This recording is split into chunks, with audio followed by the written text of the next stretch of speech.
আমি চলে এসেছি তোমাদের সামনে আলুর দমের রেসিপি নিয়ে।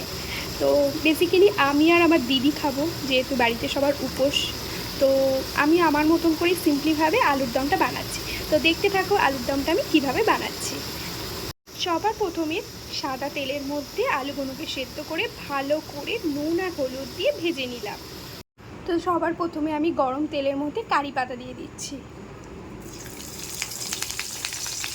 কারি পাতা কিন্তু ভীষণ ছেটকা, তো সাবধানে করাটাই ভালো। তারপর আমি দিয়ে দিচ্ছি আদা বাটা, তারপর আমি দিয়ে দিচ্ছি বাদাম বাটা আর চার মগজ বাটা।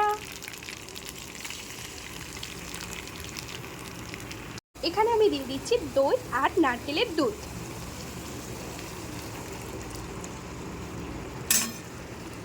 আমাকে এরপর ভালো করে মেশাতে হবে।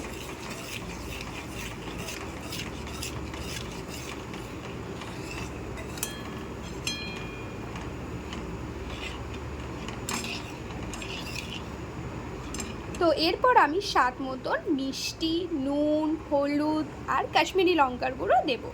তো আমার সব কিছু দেওয়া হয়ে গেছে। তো এরপর আমি ভালো করে কষাবো যতক্ষণ না তেল ছাড়ছে। যে রাখা আলুটাকে এরপর আমি দিয়ে দিচ্ছি। তো আমার আলুর দম কষা একদম মোটামুটিভাবে রেডি হয়ে গেছে। এরপরে আমি শুধু গরুর দুধটা দিয়ে আমি তারপর কসুরি মেথি আর ঘি দিয়ে সার্ভ করবো। সো দেখতে থাকো।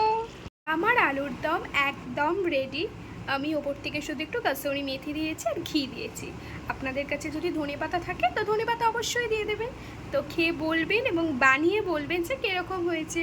আর প্লিজ আমার চ্যানেলটাকে সাবস্ক্রাইব আর কমেন্ট লাইক করতে একদম ভুলবে না। টাটা।